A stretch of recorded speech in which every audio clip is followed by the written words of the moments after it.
Rated T for Teen.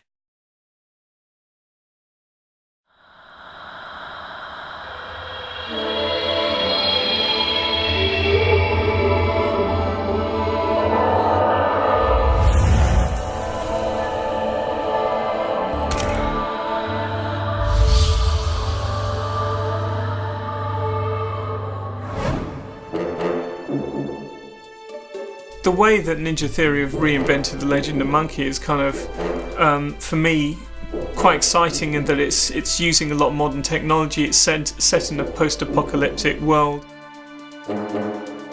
We're in Prague right now, and we've just come over here, just kind of working in Smečky Studios, which is a fantastic studio. It's actually my favourite sounding studio that I've worked in.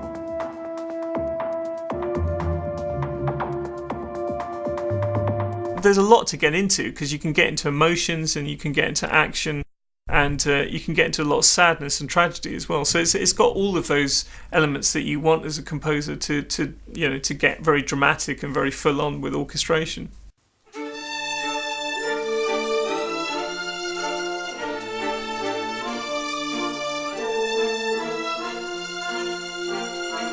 It kind of feels like there's a tribal language to it, which is still there. There's a lot of excitement, a lot of danger, a lot of threat, a lot of movement.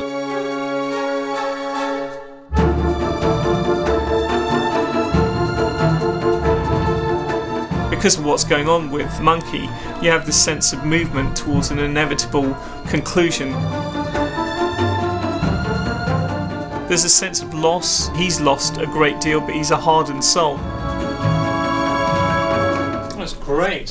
Really good. I'm impressed, actually. Excellent. That was very good.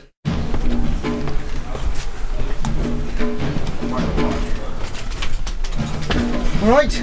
Yeah.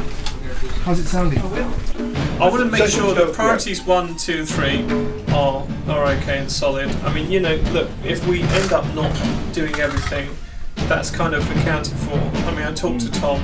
I think for me, it's I really enjoy the way in which Monkey and Trip travel. I mean, they just have fantastic movement between them. It's very flowing, and I think it's trying to get that sense of constant flow and momentum into the music, which actually drives a lot of the orchestration as well, and the way in which I'm trying to make the music work, I suppose, to give you a sense that you constantly infuse with energy. When you're playing the game, that it never lets up in terms of that energy, and I think that's what's exciting about it. It just stays, it just drives all the way through very strongly.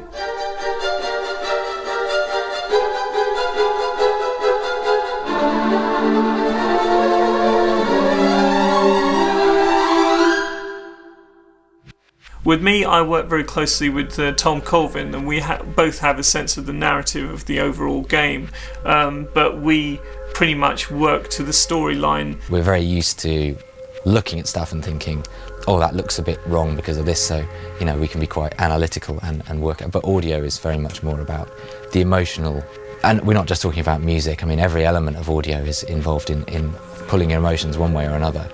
The sound effects are probably the largest job for us in the sound department. Everything has to be made from the bottom up. Every leaf moving, every bird, every creature that you see in the background. To keep things fresh, we use a really great foley artist. We work with them on Heavenly Sword, and again, we've got a really good working relationship with them. And they've had a lot of fun, spending a day with lumps of metal and hitting them in different ways, and going to a fairground and recording all the pistons in the machines and stuff. They do all of that. I think the most important thing for us was for it to be visceral and exciting, enslaved combat-wise. Every single time the staff connects with a robot, you really want to feel that connection. I mean, another thing was just getting under the skin of all the different robot characters. The Sea Dog, for example, I think we went through many different trial versions to get that sort of really nice, grinding, threatening sound as he's moving. Get back inside. Gonna have to fight him.